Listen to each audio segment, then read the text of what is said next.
Democrats tout themselves as the party of inclusion, but liberals on the Congressional Black Caucus apparently didn't get the memo. They're blocking Florida GOP Congressman Byron Donalds' attempt to join. And the supposedly nonpartisan group has only had 4 Republican lawmakers since its founding in 1971. So are all voices really welcome? Well, Congressman Donalds joins me now. Congressman? It's good to be with you. Actually, congratulations and welcome to the show. Thank you. I'm excited to be here today, but I'm excited to have you here too, because this is such an interesting story. So first of all, when you found out that you weren't allowed in the caucus, they didn't even have the respect to tell you. You found out through the media, right? Yeah, there was a BuzzFeed article that dropped the other day, and I was actually in a meeting, and the article came out, and my staff called me, and they said, "Do you know about this?" I said, "No." I wish somebody would have just came in. Excuse me. I wish somebody would have just came and talked to me, because as members of Congress, we should have the ability to just get in a room, talk to each other. You know, if you don't agree with my perspectives, and just tell me face to face. You shouldn't really hear about it from the media. So former Congresswoman Mia Love is a friend of mine. She was allowed in the caucus. Why do you think she was allowed in the caucus, but you're not allowed in the caucus? Rachel, I wish I could answer that question, but I really don't know, because there's really been no communication whatsoever. When I first got sworn in, a couple of the members of the CBC came to me about my interest to join. I said I would, because when I was in Florida's legislature, I was a member of the Legislative Black Caucus. I was a member for 4 years.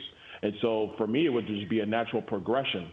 And even though I understand that we would disagree on a lot of public policy issues, there are areas where we can agree and come together on good policy, and also have just a good dialogue about the implications of some of these policies, whether they're good or bad, whether they work or whether they don't. It's just something that I've been doing since my time in the Florida legislature. I would continue that in the Congressional Black Caucus, but it doesn't look like that's going to happen.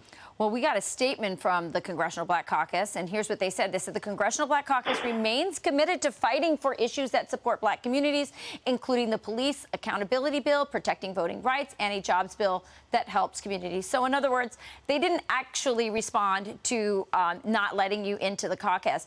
So I'm going to ask you for a final question. So there's caucuses for everything. So for our viewers out there, there's caucus for, the Finland caucus. There's a caucus for whatever issue you find out there. Tell me why you think it's important to have a race-based caucus and why it's important for you to join. Well, the one thing is that if you look back at the history of the country, there has been limitations on Black representation in Congress. I mean, there's no doubt about that. Those are the facts. And so I think it has been important for the Black Caucus or for the Hispanic Caucus to be able to come together and talk about policies that deal with those types of communities and how you can incorporate that into broader policy that affects the United States. I do think that's a good thing. It's a good conversation to be had. But I think you got to have it from all sides of the political spectrum. Right. It can't just be from the Democrat side or from the liberal side.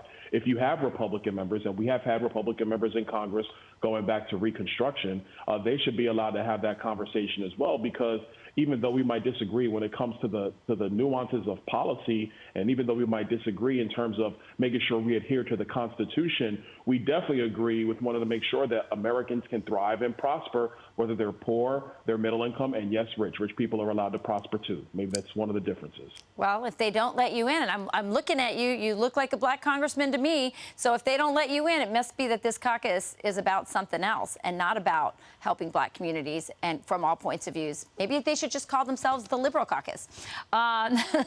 Thanks a lot for joining us today, Congressman. It's always a pleasure to have you, and we look forward to having you back again.